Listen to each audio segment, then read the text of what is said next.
जय हिंद दोस्तों, welcome to the PW ज्ञान कोश चैनल। मैं दिव्यांश नामदेव आप सभी का बहुत बहुत स्वागत करता हूं, अभिनंदन करता हूं। दोस्तों, इसराइल ने एक बार फिर से पूरी दुनिया को बता दिया है कि वो किस तरीके का देश है, कैसे वो एक प्रिसाइसली अटैक करके अपने टारगेट्स को एलिमिनेट कर सकता है। कॉन्टेक्स्ट कुछ इस तरीके से है कि इसराइल ने अमेरिका के सबसे बड़े मिलिट्री एलाय, जो पूरे मिडिल ईस्ट में सबसे इंपॉर्टेंट मिलिट्री एलाय है अमेरिका का, और पूरे मिडिल ईस्ट में अगर अमेरिका का सबसे बड़ा अगर कहीं पर एयर बेस है तो वो कतर के ही दोहा के कैपिटल के पास अल अदीद एयर बेस पर ही लोकेटेड है। इमेजिन कर सकते हैं, वहां पर अमेरिका के 10,000 सोल्जर्स रहते हैं। और अभी कतर ने अमेरिका को बहुत बड़े बड़े तोहफे भी दिए और अमेरिका ने भी कतर को कई सारी अपॉर्चुनिटीज दी है। देखा जाए तो कतर एक बहुत इंपॉर्टेंट रोल प्ले करता है, स्ट्रेटेजिक रोल प्ले करता है अमेरिका के पॉइंट ऑफ व्यू से। और आपने देखा होगा कि जब से इसराइल का कॉन्फ्लिक्ट चालू हुआ है ईरान और हमास के साथ, फिलिस्तीन के साथ, तब से लेकर अब तक अमेरिका ही एक ऐसा देश था जो इसराइल को सपोर्ट करते आ रहा था। लेकिन इसराइल के इस अटैक के बाद अमेरिका ने खुद को किनारे कर लिया है। डोनाल्ड ट्रंप ने यह कहा है कि यहाँ पर जो डिसीजन लिया गया है वो यूनिलेटरल डिसीजन था, इसमें मेरा कोई भी इन्वॉल्वमेंट नहीं है, क्योंकि अमेरिका नहीं चाहता कि वो इसराइल के इस लफड़े में पड़े और कतर को वो खो दे। लेकिन फिर भी यहाँ पर कतर का जो खुद का एक मुखपत्र है, जैसे भारत के लिए दूरदर्शन है वैसे अल जजीरा कतर का दूरदर्शन है, उसने कहा है the prize of mediation, how Qatar respond to the Israel attack. तो यहाँ पर सीधे सीधे करके उसने क्वेश्चन कर दिया है कि अब कतर क्या करने वाला है, क्योंकि यहाँ पर कतर की भूमि पर हमला हुआ है। अब ये कैसे मैं आपको समझाऊं कि बहुत लंबे समय से कतर एक अलग तरीके का रोल पूरी दुनिया में प्ले करना चाह रहा है, जिसका नाम है मीडिएशन का रोल। अक्सर कतर को आपने उन मुद्दों पर देखा होगा जहां पर उसने मध्यस्थता की भूमिका निभाई, और यहां पर भी वही हो रहा था। कतर बहुत लंबे समय से हमास की जो टॉप लीडरशिप है उन्हें एक हेवन प्रोवाइड करा रहा था। उनके रुकने की व्यवस्था, उनके लग्जरी की व्यवस्था और सारी चीज़ों की व्यवस्था कतर ही ऑर्गेनाइज करा रहा था। अक्सर कतर का नाम आप भारत विरोधी कुछ चीज़ों में भी सुनेंगे, लेकिन यहाँ पर अगर देखा जाए तो हमास की जो टॉप लीडरशिप है वो इसी मसले को लेकर, इसराइल से जो कॉन्फ्लिक्ट चल रहा है इसी मसले को लेकर रुके हुए थे एक बिल्डिंग में।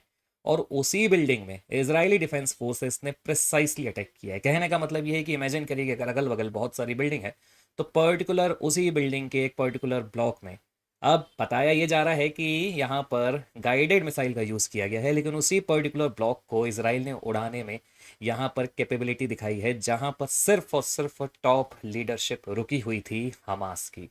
और हमास ने खुद ही एक्सेप्ट किया है कि हमारे काफ़ी जो प्रमुख नेता थे वो मारे गए हैं, लेकिन कुछ अभी फिलहाल जो न्यूज़ आई है सरवाइव भी कर चुके हैं। लेकिन अपने आप में यहाँ पर आपको इसराइल की वो कैपेबिलिटी दिखेगी जिसके लिए वो जाना जाता है। तो आइए पूरा अपन समझते हैं काम काम की चीज़ें। फिलहाल मैं आपको बता दूं, जो स्टेटमेंट आया है उसको मैं पढ़ देता हूँ। For years these members of the Hamas leadership have led the terrorist organization's operations and are directly responsible for the brutal October 7, 2023 massacre.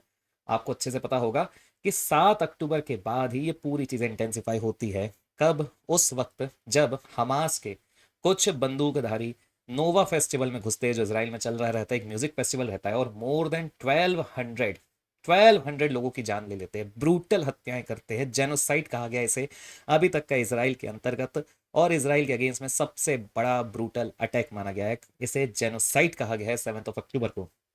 और फिर बात वही आती है, इसराइल समझ जाता है कि ये जो हमारे ऊपर आज दाग लगा है ये हमारे अस्तित्व को लेकर रखा है, इसलिए हम इसकी प्रतिक्रिया देंगे। और तभी से कसम खा ली जाती है कि जब तक हमास को पूरी तरीके से डिस्ट्रॉय नहीं किया जाता है तब तक हम लड़ते रहेंगे।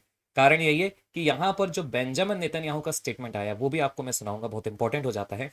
लेकिन फिलहाल यहाँ पर जो बोला गया है कि इसराइल के जो फार राइट फाइनेंस मिनिस्टर है जिनका नाम है बेजालल स्मोट्रिच, उन्होंने ट्यूसडे को कहा है, उन्होंने इस पर्टिकुलर पूरा जो एक आईडीएफ इसराइल डिफेंस फोर्सेस के द्वारा एक्शन लिया गया है जिसमें हमास लीडर को टारगेट किया है उसे प्लेस किया है, और बताया कि कैसे एक रेसिडेंशियल बिल्डिंग को नुकसान ना पहुंचाते हुए सिर्फ उसी बिल्डिंग को हमने टारगेट किया जहां पर हमास की टॉप लीडरशिप रुकी हुई थी। अब कतर का काम ही है, बहुत लंबे समय से वो एक हेवन प्रोवाइड करा रहा था हमास को। और अगर देखा जाए तो इसराइल ने अटैक करके कुछ ना कुछ तो छेड़ा है। कारण यही है कि एक्सपेक्टेशन की जा रही है कि ये जो वॉर है ये इंटेंसिफाई हो सकता है कतर के पॉइंट ऑफ व्यू से, क्योंकि देखा जाए तो कतर कोई छोटा मोटा देश नहीं है। मैं आपको बता दूं, कतर पर कैपिटा इनकम के मामले से देखा जाए तो काफ़ी प्रमुख माना जाता है, टॉप 10 कंट्रीज में आता है दोस्तों। और इसके अलावा कतर के बारे में आपने सुना होगा कि फीफा, सबसे महंगा फीफा अगर किसी ने होस्ट किया था सारो सुख सुविधा सारे ऐशो आराम के साथ, तो वो कतर ने ही अभी हाल फिलहाल में होस्ट किया था। तो यहाँ पर कतर कोई छोटा मोटा देश नहीं है, बल्कि गल्फ कंट्रीज में काफ़ी इंपॉर्टेंट नेशन माना जाता है। आपको मैं बताता हूँ यहाँ पर इसराइल डिफेंस फोर्सेस ने क्या ट्वीट किया है। The IDF-ISA conducted a precise striking or targeting the senior leadership of the Hamas terrorist organization. For years, these members of the Hamas leadership have led the terrorist organization's operations, are directly responsible for the brutal 7th of October massacre and have been orchestrating managing the war against the state of Israel. अब देखिए, जैसे भारत के साथ पाकिस्तान लंबे समय से proxy war करते आया है, वैसे इसराइल भी अपने इस पर्टिकुलर फिलिस्तीन और गाजा से परेशान था। हमास इसराइल के अगेंस्ट में लंबे समय से प्रॉक्सी वॉर करते आया है, और कारण यही है कि पूरी दुनिया में अगर सबसे ज्यादा कोई सर्जिकल स्ट्राइक करता है तो वो आज के डेट में इसराइल है, खुद यूएस भी नहीं है। Prior to the strike, measures were taken in order to mitigate harm to civilians, including the use of precise munitions and additional intelligence। अब इसमें तो आपको दाद देनी पड़ेगी कि क्या नेक्स्ट लेवल के इसराइल के पास इंटेलिजेंस है कि जहां पर हमास की टॉप लीडरशिप रुकी हुई थी, वहीं पर जाकर इसराइल की मिसाइल ने या फिर डेटोनेशन ने वर्क किया है। तो you can imagine the level of intelligence कि कितना प्रिसाइसली बिना किसी सिविलियन को टारगेट करते हुए सिर्फ और सिर्फ उन्हीं को मारने का प्रयास किया गया जो इसराइल के लिए खतरा थे। The IDF and ISA will continue to operate with determination in order to defeat the Hamas terrorist organization responsible for 7th of October massacre। अब यहाँ पर जो बार बार जिक्र किया गया है ना, ये यही बता रहा है कि ये वही लीडरशिप है जिसने इसराइल के अब तक के सबसे बड़े आतंकवादी हमले में अंजाम दिया था। यहाँ पर जो मैं आपको बता रहा हूँ कि जो 1200 लोगों की जान गई, या ऑफिशियल फिगर है, आप इमेजिन कर सकते हैं, कई सारे लोगों को हमास ने बहुत लंबे समय तक अभी भी याद रखिएगा अगवा करके रखा है ना। अगर देखा जाए तो हमास ने इनको उस लेवल तक यहाँ पर स्टारवेशन मतलब भूखा रखा है जब तक वो मर ना जाए। और कारण यही था कि हमास की जो टॉप लीडरशिप है ना, ये कतर में बैठ के यही डिस्कशन कर रही थी कि कैसे अब इसे सीज फायर तक लाया जाए, पूरे मसले को सीज फायर तक लाया जाए, क्योंकि इसराइल तो खत्म करने में ही लगा हुआ है। पहले ईरान में बैठे हमास की लीडरशिप को खत्म किया, क्योंकि देखा जाए तो ईरान के द्वारा भी हमास को सपोर्ट किया जा रहा है, एक तो हमास और हाउती। और यहाँ पर कतर के पास जो लीडरशिप थी वो बस बची हुई थी, वो वहां से भी डायरेक्शन दे रही थी। लेकिन अपने आप में इसराइल ने जब देखा कि ईरान के से तो ऑलमोस्ट हमने हमास का नेटवर्क खत्म कर दिया है, तो फिर उसने अपना रवैया उसके लिए बदला, जो अमेरिका के पॉइंट ऑफ व्यू से काफ़ी ज़्यादा इंपॉर्टेंट था। तो यहाँ पर वही पूरा स्टेटमेंट है जो पूरा बताया जा रहा है कि 7 अक्टूबर का ये बदला है। और यहाँ पर एक और जो थ्रेट है आपको मैं बता रहा हूँ, इसके जस्ट बाद जो इसराइल डिफेंस फोर्सेस का ट्वीट आया वो थोड़ा देखने लायक है। आपको दिखेगा यहाँ पर कि किस तरीके का अभी इसराइल में जोश चल रहा है। These are the terrorist whose entire aspiration was to be the superhead for the destruction of the state of Israel. We will continue to carry out our mission everywhere, at every range, near and far, in order to hold our enemies accountable. Accountable for what? जो उन्होंने 7th of October को किया, जो उन्होंने 7th of October को genocide किया। 1200 लोगों की जान गई, जिसमें बच्चे भी थे, महिलाएं भी थी, अगवा कर लिया गया, अभी तक उन्हें भूखा रखा जा रहा है। The chief of the general staff LTG Eyal Zamir from the Israeli air force command center at the onset of the operation. जैसे ही ऑपरेशन को दिया था तब। अब देखिएगा यहाँ पर जो मैं आपको कतर और हमास के बारे में बता रहा था, 2012 से लगभग कतर हमास पार्टी लीडरशिप को होस्ट करते आ रहा है। और यहाँ पर याद रखिएगा जो हमास के जो उस वक्त हेड थे, जिनका नाम है खालिद मशाल, उनको जब सीरिया से कतर लाया गया तब से लेकर अब तक लगातार, मतलब जब तक उनकी मृत्यु हो नहीं गई, और इवन जो फॉर्मर हेड थे हमास के इस्माइल हानिया, जो दोहा में रह रहे थे 2016 तक, उनकी जब तक मृत्यु 2024 में हो नहीं गई, तब तक से लेकर अब तक 2025 तक लगातार हमास पार्टी लीडरशिप को होस्ट करते आ रहे हैं। मतलब आप समझ सकते हैं कि अगर हमास के टॉप के नेता को कहीं मिलना रहता था तो कतर उनके लिए टेबल सजा के देता था कि आओ भैया, हम मीडिएशन का रोल प्ले कर रहे हैं, तुम्हें हमारे यहाँ पर कोई और किसी भी प्रकार का खतरा नहीं है, यहाँ पर तुम आराम से बातचीत कर सकते हो, टर्म्स कर सकते हो, कंडीशंस रख सकते हो, आगे की प्लानिंग कर सकते हो। और इसीलिए कतर ने हमास को हमेशा से अपना फाइनेंशियल बैकर और एक फॉरेन अलाय बोला है। अब कतर का जो फॉरेन अलाय है वो तो इसराइल के लिए थ्रेट है, तो यहाँ पर यही सबसे बड़ा प्रश्न आता है। इसके अलावा देखिएगा यहाँ पर एक जो इमेज अब आ रही है इस पर्टिकुलर ऑपरेशन के बाद, अल थानी जो कतर के फिलहाल बोलना चाहिए प्रिंस है, प्राइम मिनिस्टर, उन्होंने बोला that the strike by Tel Aviv led forces in Doha have now killed any hope for the hostages held captive in Gaza by the Hamas militants। यहाँ पर एक आपको फोटो दिख रही है, ये जो फोटो है ये हैर्श गोल्डबर्ग पोलिन की फोटो है। ये अमेरिकन इजरायली सिटीजन है जिन्हें नोवा म्यूजिक फेस्टिवल से एबडक्ट कर लिया गया और लगभग 11 महीने तक हमास ने इन्हें कैदी बनाकर रखा। और इनकी बॉडी उस वक्त मिली जब रफा में टनल के द्वारा एक ऑपरेशन चलाया गया था टनल में, तब इनको रिकवर किया गया था। आप समझिएगा 11 हफ्ते तक इन्हें बिना किसी खाने पीने के रखा गया। Other hostages from the festival such as Noah Argamani have been rescued but many remain still in captivity। कारण यही है कि अभी भी इसराइल के काफ़ी सारे सिटीजन हमास के अगवे में है, मतलब उनको अगवा कर लिया गया है, कब्जे में है।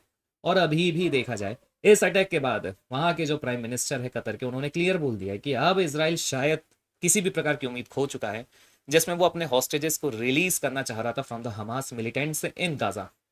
तो यहाँ पर ये एक प्रकार से उनकी वार्निंग भी आई है।